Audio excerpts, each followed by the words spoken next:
Good morning, good afternoon, or good evening. Whenever you hear this message, I pray that you're poised to receive, to accept, and to respond to words of wisdom. Ashem. Nowadays, my work is largely done online. Right? There's literally thousands of people who I um, communicate with on a day-to-day basis. Okay, but the basis of my work, where I'm coming from in my work, is actual. Like I am trained professionally as a human services professional, and the full extent of my professional career has been human services, meaning I've been social worker, I've been an elementary school teacher in a public school, in a private school, I've been a corporate trainer, etc. Okay. And in all those capacities, what it means is that when people have problems, they come to me, right? When people don't know where else to turn to talk to someone about any kind of problem you can imagine, they come and they talk to me. Okay. And so as a result, I have seen a very vast array of human problems. Okay. And I can tell you with 100% absolute certainty that within seeing 50 people, within having my first 50 clients, I can tell you that there is a real limit to what I can do for all people as an individual. There's only so much money I could give to somebody. There's only so many hours I can give to listening to, someone's story and their background. There's only so many days that a person can sleep on my couch, or I could give them my own bed, or that I can let someone borrow my car. There's a limit to how much I can give of myself to all of the different people who I come in contact with. As a result, I know I got to respect the limits, and I have to do what my training says, which is I help people identify their resources. That's rule number one in counseling. Let me help you identify your resources. Okay, we're gonna acknowledge and assess and define the nature of your problem. Okay, but once we've defined the problem and we know that, hey, you know what, that is a problem and it cannot persist. You're right, you cannot go on like that. We know exactly what the problem is. Now we need to go about the process of finding out what are your resources. Who do you have in your corner that you could call upon?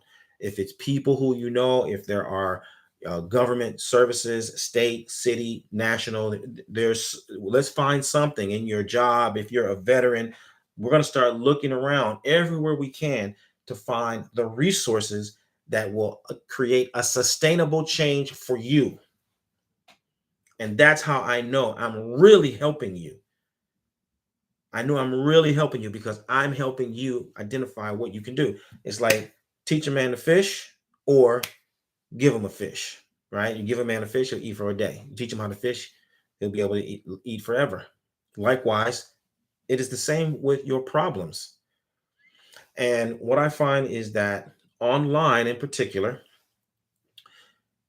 it has devolved into a space wherein a person can have a problem and they run online and they say the problem in an evocative way, right?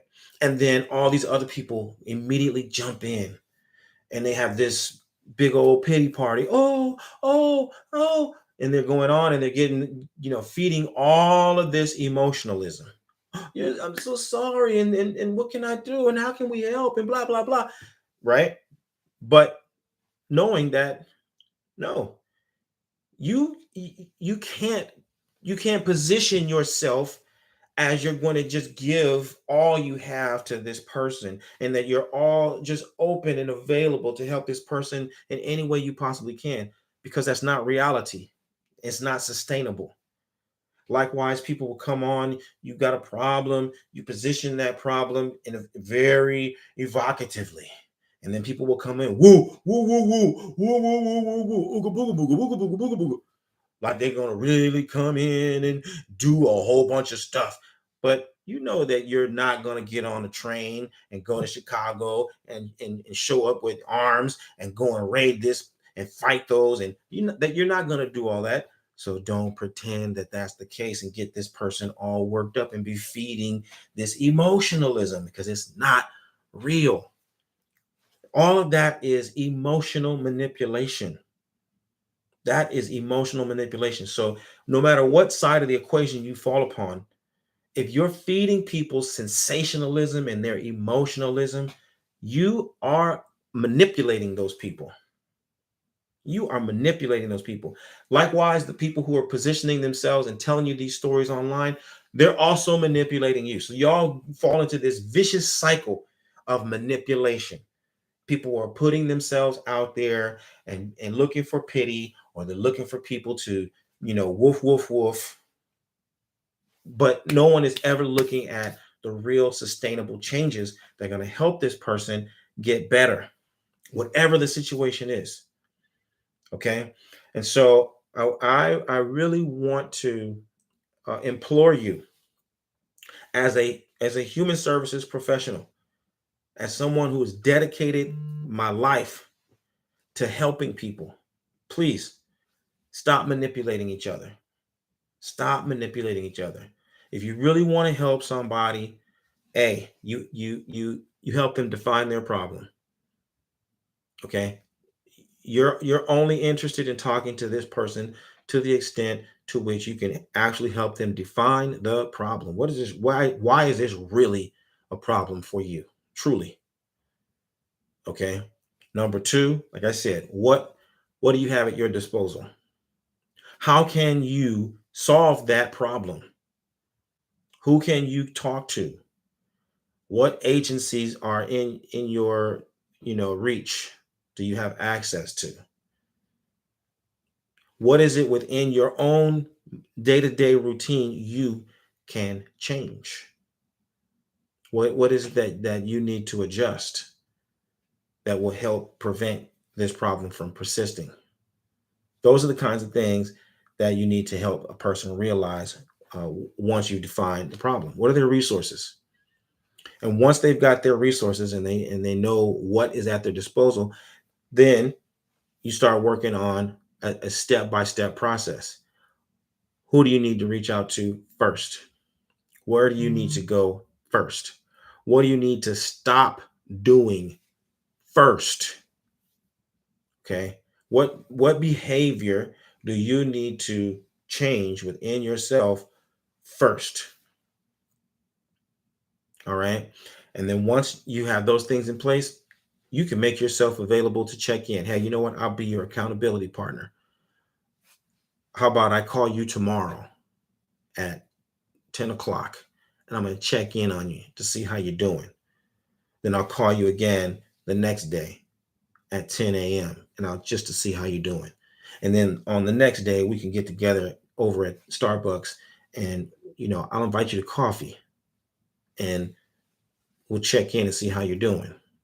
That's how you know you're really helping somebody.